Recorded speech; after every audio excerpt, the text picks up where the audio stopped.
هر موقع که سختی دیدی حتما امام زمان را صدا بزن 3 بار. حتما امام زمان را صدا بزن 3 بار. من روزانه 100 بار صدا میزدم. یگانه نقیوا هستم از کشور جمهوری آذربایجان. من در پایتخت آذربایجان در یک خانواده ثروتمند متولد شدم. تک دختر بودم، به خاطر همین هم اسممو یگانه گذاشتن. محیط آذربایجان و باکو اینجوری بود که با دین و مذهب خودشون آشنا نبودن. به اسم شیعه بودیم، به خاطر اینکه ما اجدادمون با ایرانی‌ها یکی و خاکمون یکی بوده. شما تصور کنید آدم در یه خانواده بزرگ باشه، تک دختر باشه، بعد ثروتمند باشه، همه چیز داشته باشه. خیلی با دختر عموهام که خواهر بودن میگشتیم.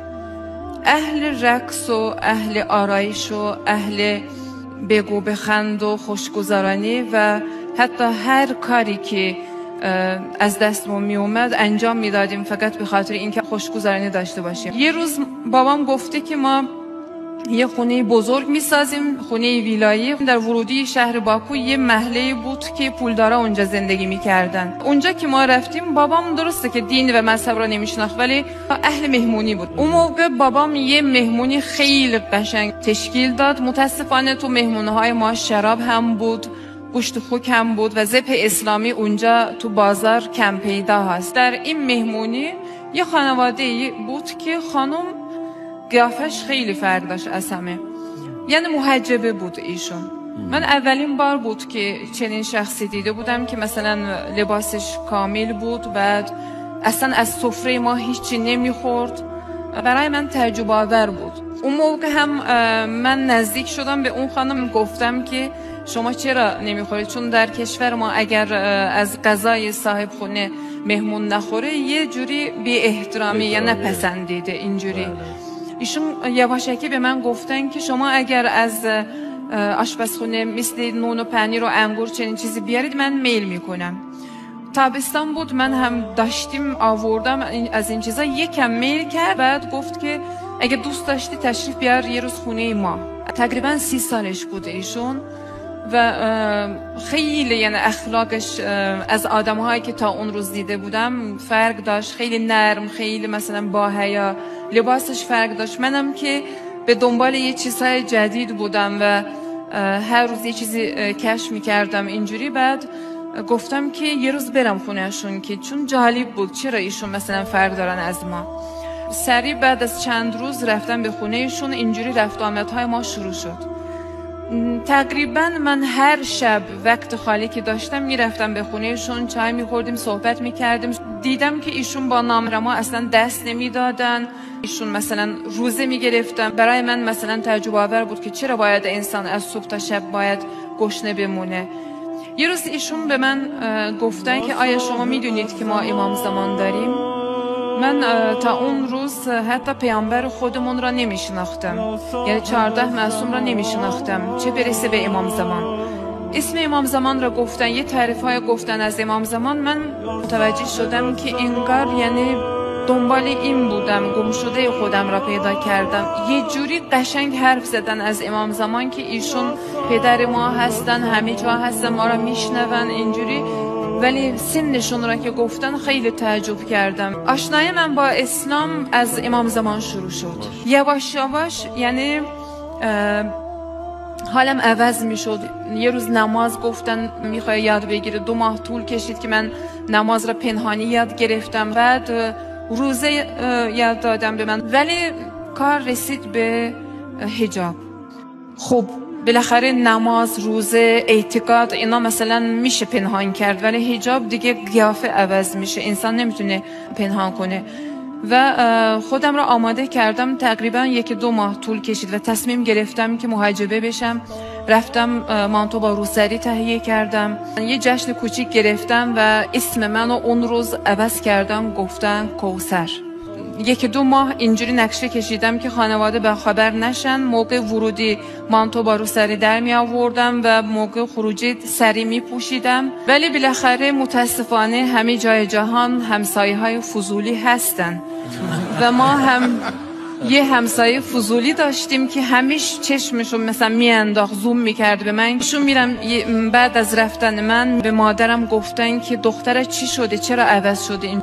از اون روز دیگه این همسایه فضولی باعث شد که واویلای من شروع شد و سختی های من شروع شد. زجر میکشیدم، یعنی شکنجه میشدم، فحش میشنیدم. شدیدترین شکنجه ها را از طرف پدرم، مادرم و 2 تا برادرم دیدم. خدا گناهان ایشون را ببخشه.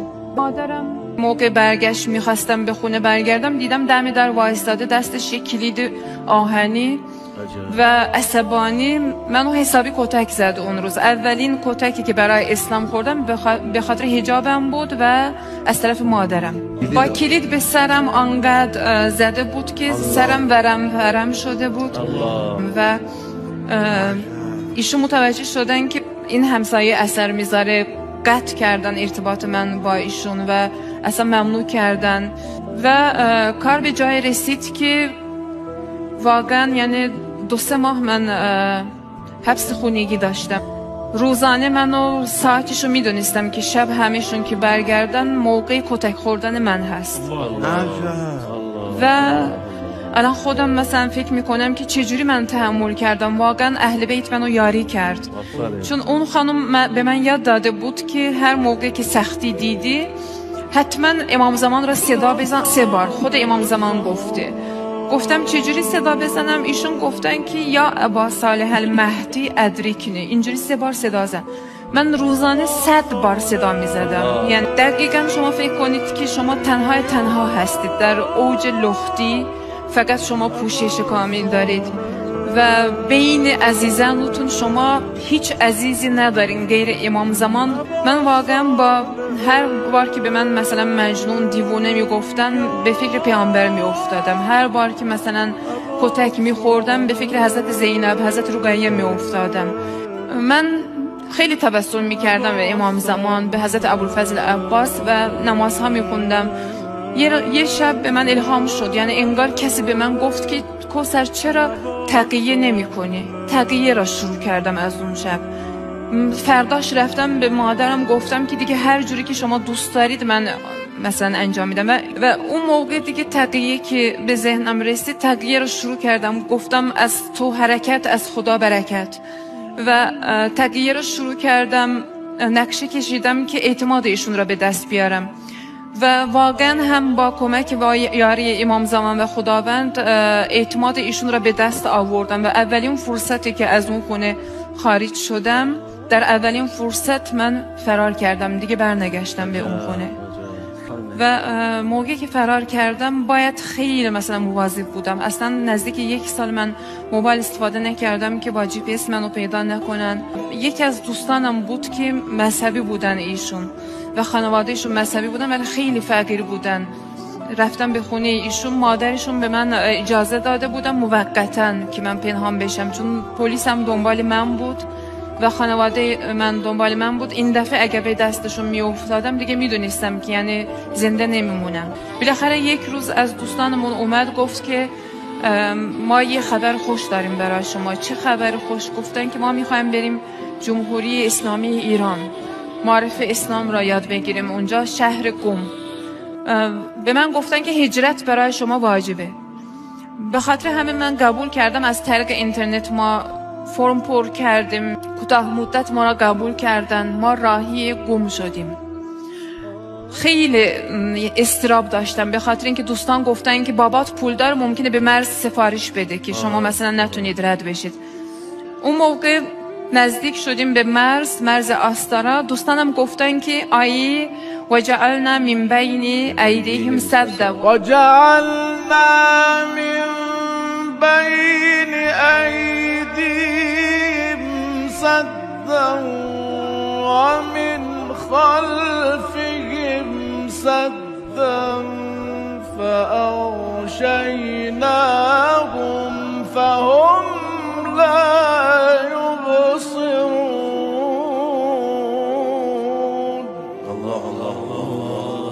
گفتن که تو رو خدا کوثر این آیه زیر زبانت باشه که به راحتی رد بشی. من حفظ بودم، کل مسیر را اینو خوندم و به راحتی با این آیه رد شدم از مرز. و به ایران که وارد شدم اوج یعنی احساس امنیت و آزادی را احساس کردم.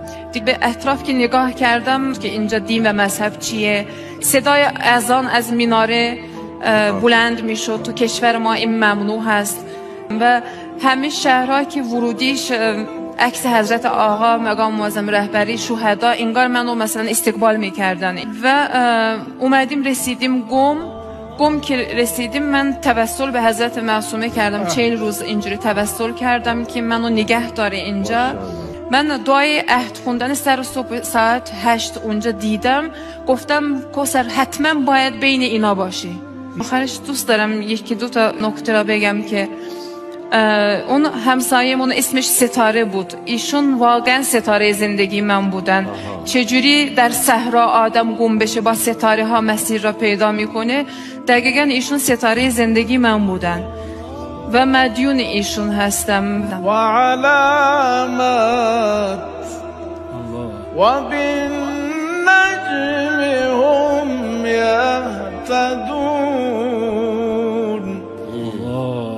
ستاره که ستاره زندگی شما شد، بله. شما رو با خورشید عالمتاب امام زمان آشنا شدم. بله.